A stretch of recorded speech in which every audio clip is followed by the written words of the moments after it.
João Pessoa, sou João Dantas. João Pessoa foi um homem atemporal, um homem além do seu tempo, implantou uma política moderna. Ambos os lados são culpados e ambos os lados têm suas razões. E a pessoa que estava em destaque no norte, entre aspas, né, era exatamente João Pessoa. Sempre foi enérgico, sempre foi determinado. Porque João Pessoa vivo não tinha nenhuma importância, ele tinha sido derrotado.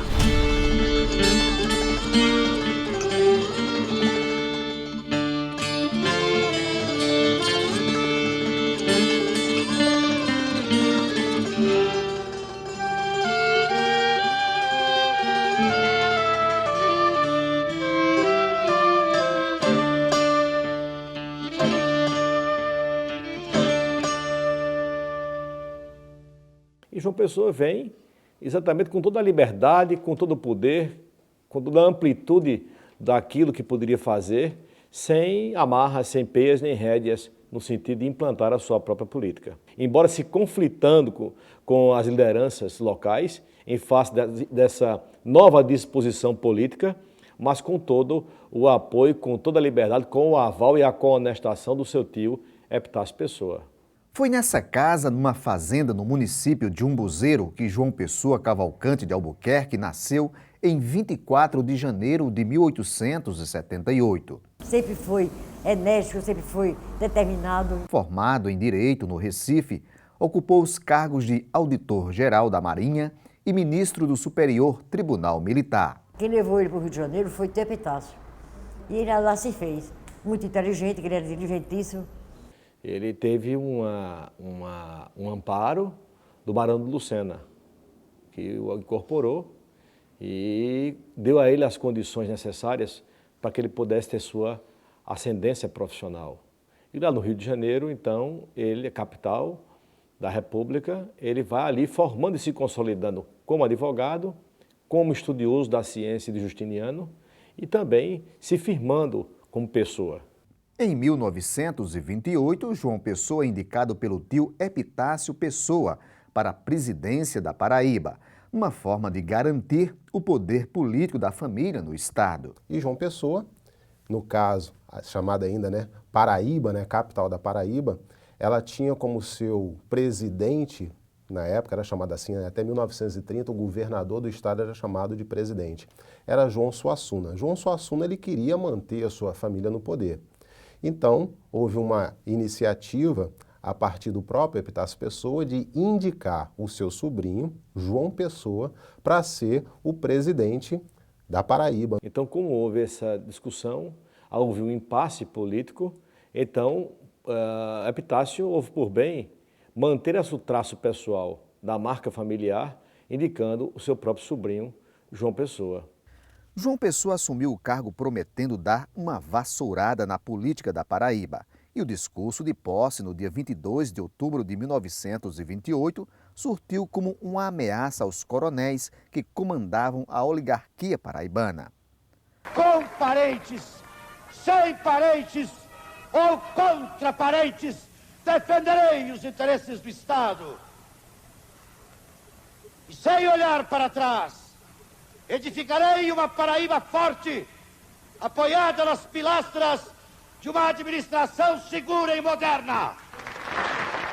Na área econômica, João Pessoa lançou mão de uma agressiva política tributária, a dos impostos de barreira. Para sair qualquer produto do estado da Paraíba, deve-se pagar um imposto, que muitas vezes, né, o preço do imposto, o índice do imposto ficava maior que o próprio preço do produto. Então, claramente, as pessoas evitavam escoar os produtos pelas estradas de ferro, que saía principalmente de Campina Grande para o Porto de Cabedelo, fazendo com que esse produto escoasse para o Pernambuco, ou seja, não vindo mais para Cabedelo, Cabedelo que pertencia, né, à antiga João Pessoa, não vai exportar, não vai enriquecer, e o interior estava enriquecendo Pernambuco. Então, João Pessoa ele decide bloquear essa saída que a gente pode chamar hoje de um contrabando, é a política tributária do João Pessoa. E lá no Jornal do Comércio de Pernambuco, chamaram João Pessoa de cupim tributário. Um exemplo, um fardo de linho entrasse na Paraíba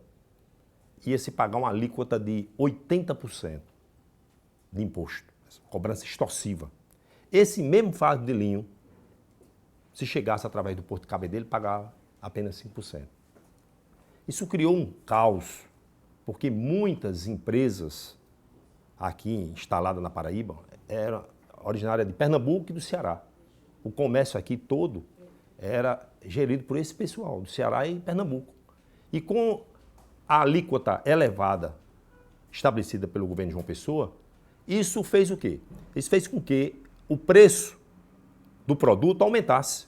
João Pessoa teve menos de 2 anos de governo. Entre as principais ações dele estão o equilíbrio financeiro do Estado e, na capital, a abertura da Avenida Epitácio Pessoa, reforma no Palácio da Redenção e a construção do Pavilhão do Chá. João Pessoa foi um homem atemporal, um homem além do seu tempo. Implantou uma política moderna de estruturação do Estado, preparando o Estado para os governos subsequentes.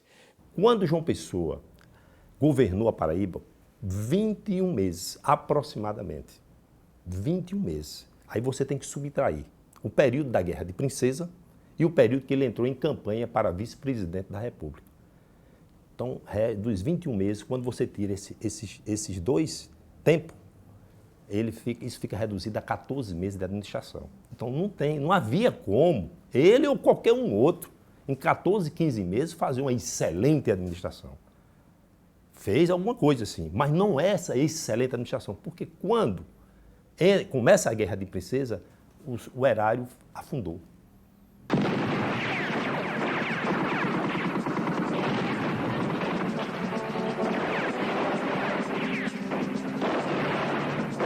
A guerra tributária acabou desencadeando uma revolta civil na cidade de Princesa, que teve como líder o coronel José Pereira, antigo aliado político de João Pessoa. O João Pessoa, quando ele bloqueia a saída de produtos da Paraíba via Pernambuco, via Ceará ou via Rio Grande do Norte, esses grandes fazendeiros se juntam e querem tomar praticamente o poder, não só econômico, mas também político do próprio presidente João Pessoa. João Pessoa, querendo evitar isso, começa a mandar os policiais para o sertão. E até os habitantes, né, de Princesa Isabel e das cidades circunvizinhas se juntavam e apelidavam os policiais de macacos. Eles diziam, já vão chegando os macacos, vamos matá-los imediatamente. Por quê? Porque eram os policiais que eram colocados dentro dos caminhões, né, os pau de arara, levados para o interior, e quando chegavam no interior, esses caminhões eles eram roubados a partir do momento que matavam os policiais, pegavam seu fardamento, lavavam, vestiam esses jagunços dos coronéis no interior, esses fardamentos, e recebiam novos policiais para fazer a mesma coisa. Foi uma intensa guerra. José Pereira, inconformado, ele entra num processo de sublevação e há um confronto com João Pessoa, com o apoio do governo federal, porque João Pessoa, nesse momento dessa eclosão, ele estava como vice-presidente na chapa oposicionista a Júlio Prestes, que era o candidato do presidente da República, o Washington Luiz, e se associa a Getúlio Vargas, numa chapa para vice-presidente, e o governo federal, então, apoia João José Pereira e também os Pessoa de Queiroz, que eram os familiares aqui de Pernambuco, primos, também pernambucanos, mas que apoiavam o Washington Luiz. De forma que José Pereira contava com recursos financeiros, com armas e com munições e com pessoas. Zé Pereira venceu praticamente 90% das batalhas e ninguém invadiu Princesa. Inclusive, a maior chacina foi no território de Alga Branca. Em Alga Branca morreram mais de 70 militares, entre civis e militares, do grupo de João Pessoa. Zé Pereira teve 3 baixas. No cenário nacional, a 5 meses da eleição para presidente e vice-presidente da República, surge a chapa oposicionista contra Júlio Prestes, formada pelos candidatos Getúlio Vargas e João Pessoa, na recém-criada Aliança Liberal.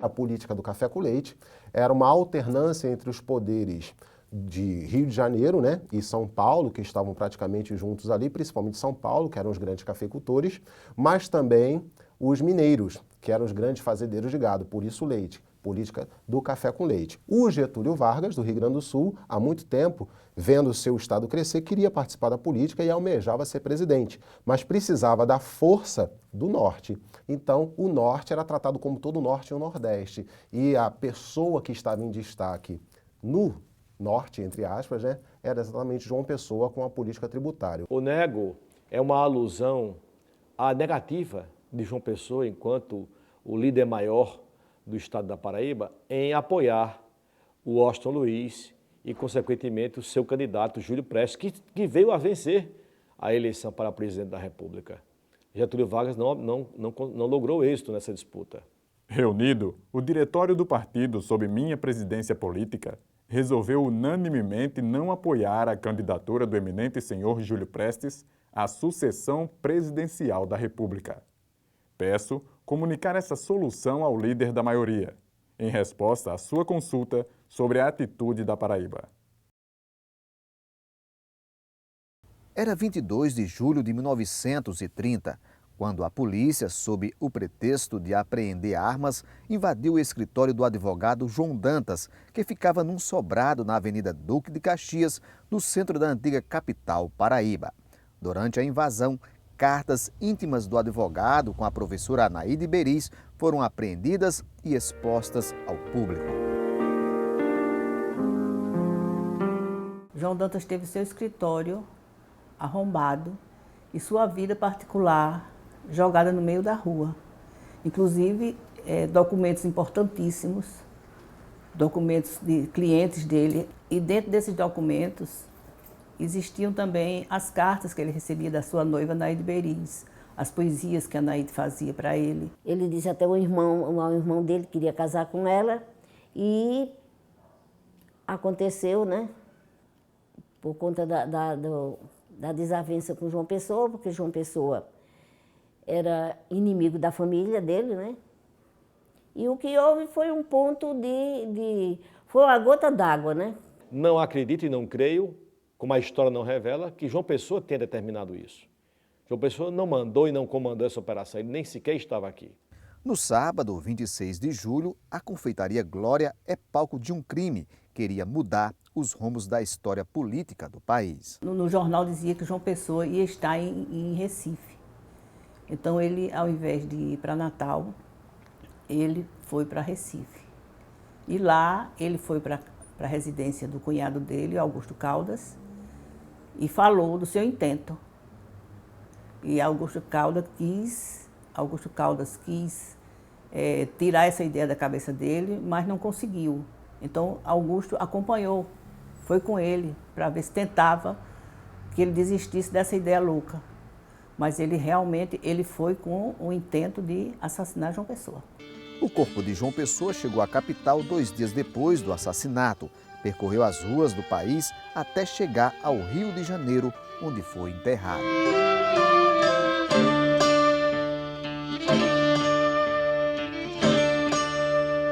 Um grande evento é aproveitado por Getúlio Vargas, que foi o assassinato de João Pessoa por João Dantas.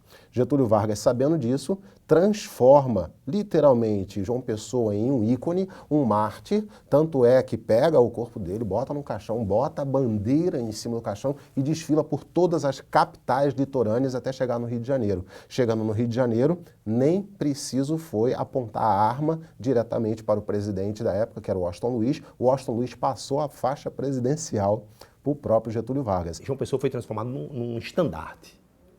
E aí o corpo, aí a importância de João Pessoa não é João Pessoa, é o cadáver. A importância não está em João Pessoa. O povo da Paraíba tem que ter, está no cadáver. Faltava esse elemento, o cadáver. Então, com um cadáver, os militares que já estavam, a pólvora já corria solta nos quartéis, aí os militares e os políticos, na tribuna, acendeu a chama. Aí fez o movimento em 30. Porque João Pessoa vivo não tinha nenhuma importância, ele tinha sido derrotado.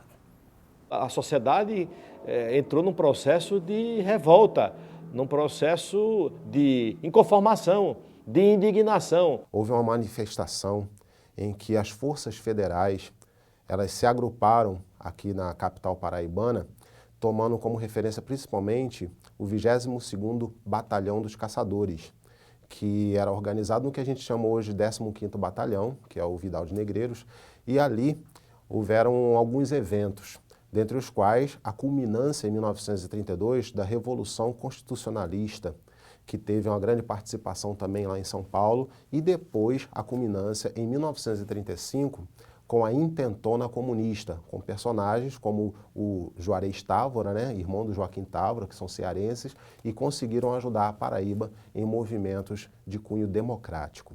Diante do clima, a Assembleia Legislativa, que na época funcionava no Teatro Santa Rosa, resolveu mudar o nome da capital de Paraíba para João Pessoa. A bandeira também foi mudada, recebendo as cores preto de luto e vermelho de sangue com o nego do político morto. O algoz do presidente, o advogado João Dantas, foi preso na casa de detenção do Recife, onde no dia 6 de outubro de 1930 foi encontrado morto junto com o cunhado dele, Augusto Caldas.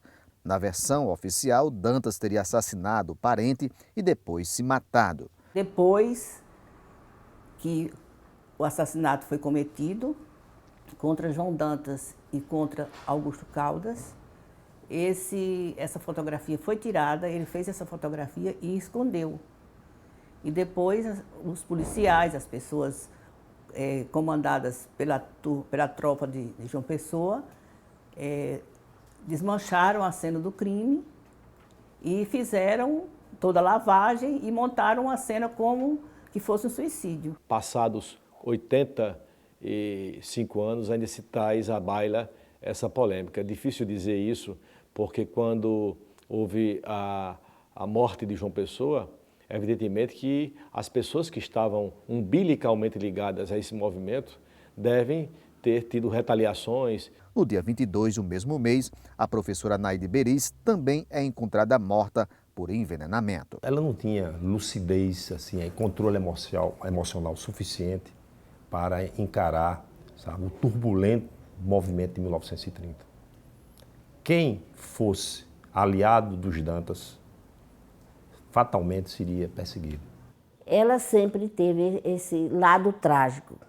Eu tenho uma folhinha de uma carta de João Dantas, em que ele fala que ela mostrou a ele um vidrinho de um comprimido de veneno. E que ele disse que ela não fizesse aquilo, até com palavras muito bonitas, que eu não recordo agora. E também ela mostrou a mãe dela. A mãe dela, minha filha, bota isso fora. Quer dizer, ela tinha um lado trágico, né?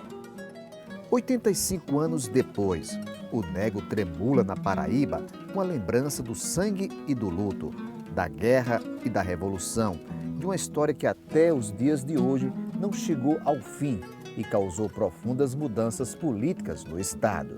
Ambos os lados são culpados e ambos os lados têm suas razões. Nenhum é santo e nenhum é demônio.